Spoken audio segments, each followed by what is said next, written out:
The Courageous Coaching Podcast is hosted by Sophia Antoine, a certified life coach supporting women in their efforts to improve their self-esteem.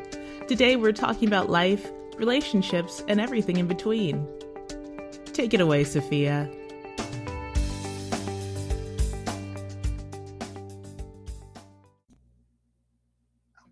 Welcome to another episode of the Courageous Coaching Podcast. As you know, I am Sophia Antoine, your certified life and relationship coach. And today I have with me the awesome, the stupendous, the wonderful Shannon Griffin.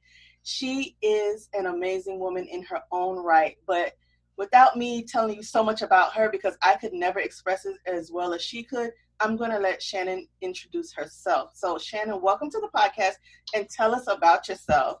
Hello. Thank you very much. Hi, again, I am Shannon with For Humanities. And For Humanities, we are an online t-shirt brand. And our objective is we design socially conscious t-shirts. And our goal is to spark social change and do what we can to use fashion as a platform to restore humanity.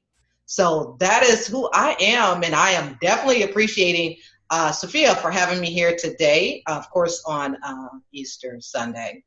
Well, you know, it's a blessing to have you because it's my understanding. Now, I love everything you're doing with the t-shirts, but it's my understanding you have a book coming out. Yes. So yes. Tell us about the book. Yes, the book is called The Smell of Poverty, and let me just grab it real quick. But it's called The Smell of Poverty, and I'll just show it to you guys. This book is a long time coming. The book is 16 authors where we are going to be sharing our stories with you guys about poverty from childhood to adulthood and how poverty has made us who we are today and made us, make the decisions that we are doing today in our lives and in our families. Okay, so is it solely geared towards women? Are your authors only women, or who's included in the book? Well, we have 15 women and 1 man. So we do have a man in here, which is very, very good to, of course, break up the monotony and having a male perspective. So we do have a male that's in the book, and we have various ages of women that are also here in the book. Okay, so why did you feel it was important to gather all these authors to talk about poverty?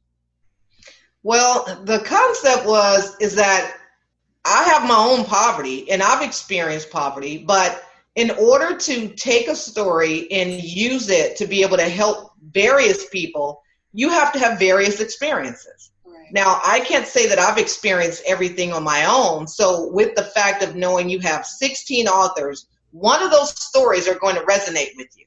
So I knew that in order to bring in a various stories to be able to help various people, 16 stories, someone's going to find one of those that's going to make it inspirational for them.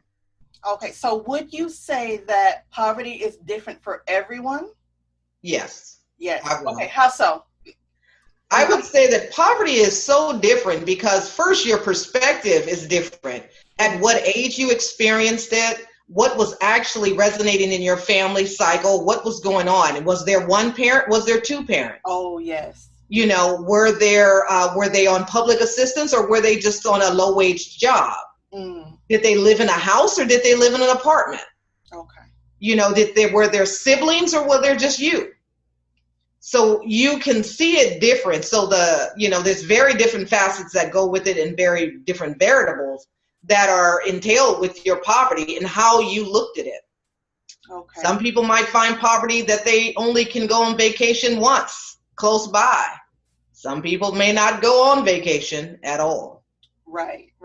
I get that because I can even say from my own story that growing up, it was a luxury for us to travel, and then it seemed as though as the older my father got, we weren't able to travel as much. But right. Yeah, but then when my children came along, my mom, because my parents are divorced, and that does play a key role, I think, in poverty. Mm-hmm. But my mom and her new husband, they actually took my children on vacation because I was an adult by then living on my own, but they took my children on vacation. So my children got accustomed to going on vacations every year, right. Even through that. So that does resonate with me because I can, even with you saying that, I can look back on, things from my past and say, hey, was I in some level of poverty, or, Right. How did that really affect the way I grew up and the things I'm teaching my children now?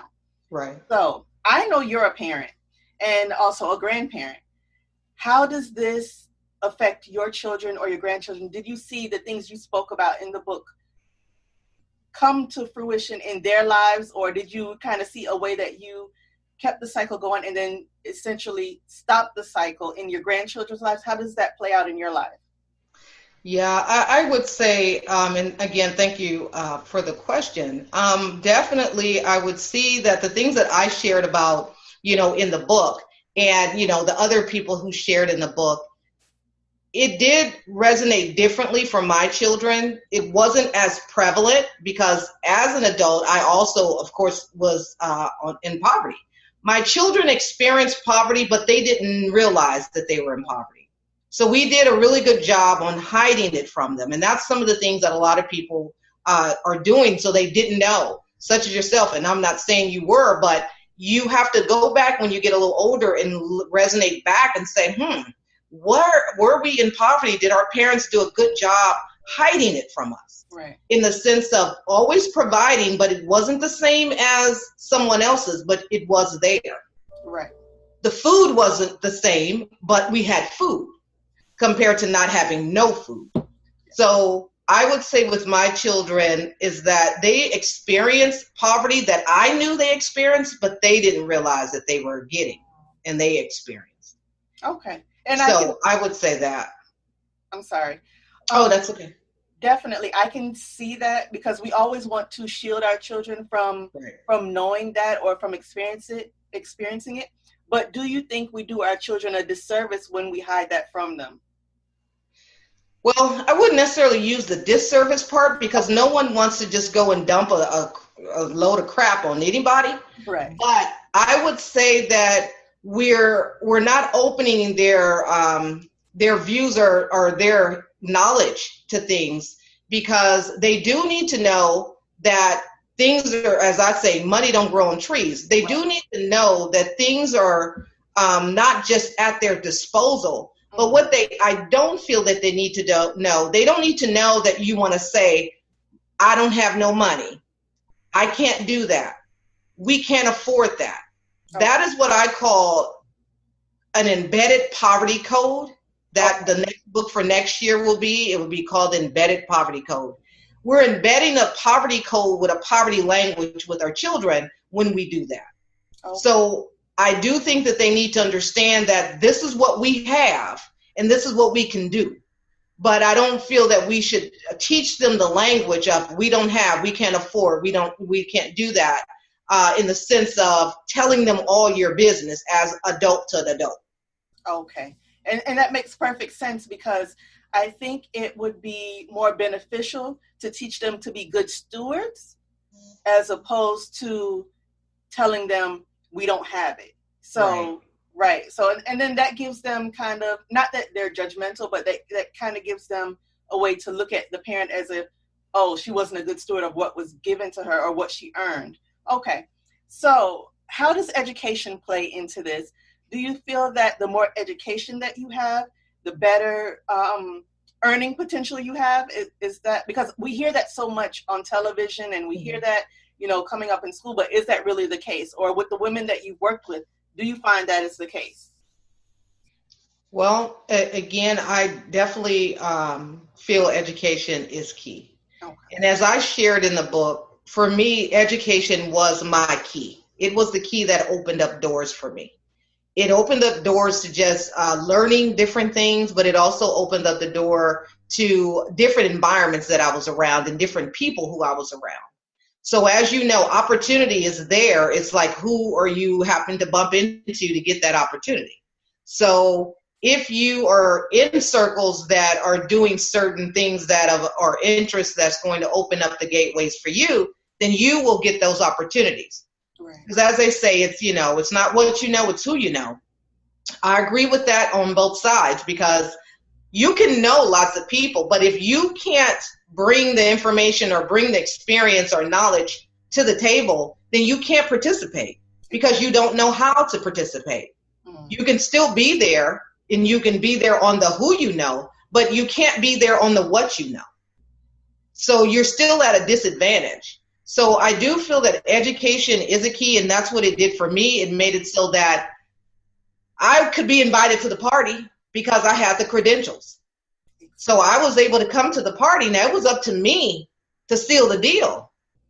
And that was with my experience. That's with, again, street smarts, and it came with experience, and it also came with education. So, I definitely feel some form of education is definitely key to break those cycles of poverty in everybody's life. Awesome. And okay, so let me touch on, because you publicly speak about being a cancer survivor. And I'm so happy that you do, because some people find it as something to be ashamed of. But right. Do you feel that suffering with cancer or any form of illness can help you, or let me rephrase, can hinder you in your efforts to become not so much debt-free, but does it take an effect on your finances if you're not properly prepared? Yes, it does. And definitely, again, thank you for having me here. It's wonderful to be here with you and hanging out. But as you shared, yes, I am a cancer survivor. I was diagnosed in 2015, and it just came out of nowhere because, again, I'm not a smoker or a drinker or anything. But there it was. And the one thing that I would say, and that I will have in another book that I have that I haven't put out. Revealing all your books. Oh, my gosh. Oh, in that book, where I talk about where having that intuition or having people that will remind you of things that you needed to do, because yes, it's very expensive, and it will deplete things, because cancer is not a inexpensive sickness or disease. It's not. It's very expensive. It's expensive not only to the treatment, but it's expensive to the point that you have to be off of work.